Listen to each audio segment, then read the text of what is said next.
ऋषियों के अनुभव।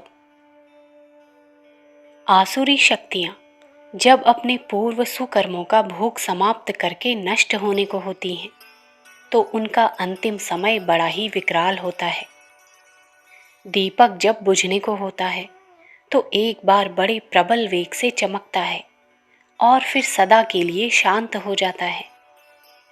चींटी अपने अंतिम समय में पंख उपजाती है और सुदूर आकाश पर अपना आधिपत्य जमाने की इच्छा करती हुई काल के गाल में चली जाती है। हर वस्तु का अंतिम समय दुखदाई होता है। खास तौर से असुर वृत्ति तो अपनी मृत्यु से पूर्व बड़ी ही विकराल हो जाती है। अंतिम दिनों में रावण के अत्याचार असह्य हो उठे थे। उसके कर्मचारियों ने ऋषियों को मार मार कर अस्थियों के पर्वत जमा कर दिए थे। देवताओं को बांध बांध कर कारागार भर दिया था। किसी की हिम्मत उसके विरुद्ध एक शब्द कहने की ना थी, क्योंकि बड़े बड़े सुभट शूरमा उसके साथ थे। उसकी शक्ति को देखकर दिग्बाल कांपते थे। रावण के अन्यायों से संसार में सर्वत्र हाहाकार मच गया था। कोई भी व्यक्ति चैन से न बैठ पाता था। आशंका से सभी के हृदय हर वक्त धड़कते रहते थे। ऐसे विकट समय में त्रेता युग के विचारवान ऋषियों का संघ एकत्रित हुआ और उद्धार का उपाय सोचने लगा। आध्यात्म दृष्टि से विचार करके सबने निश्चय किया कि रक्तदान किए बिना इस भीषण आपत्ति का निवारण ना होगा। एक घड़ा मंगाया गया। ऋषियों ने अपने अस्थि पिंजर शरीरों में से अधिक खून निकाला और उस घड़े को भर दिया। खून से भरा हुआ घड़ा एक खेत में गाड़ दिया गया।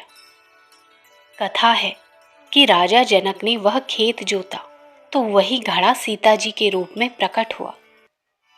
कुछ दिन उपरांत सीता के कारण ही वह रावण रामचंद्र जी द्वारा समूल नाश कर दिया गया।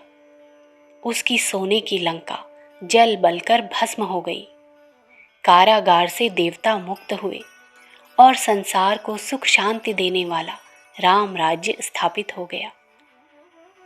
भारतीय तत्ववेत्ता ऋषि तपस्वी सदा से यह अनुभव करते रहे हैं कि जब असुरत्व अत्यंत विकराल रूप धारण करके संसार को ग्रस जाने का प्रयत्न करता है, दोषी और निर्दोष का न्याय अन्याय का विचार छोड़कर असत्य और दमन के बल पर अपनी सर्वभक्षी लालसाओं को पूर्ण करने के लिए आकुलता पर उतर आता है, तब उसका नाश बहुत ही निकट समझना चाहिए।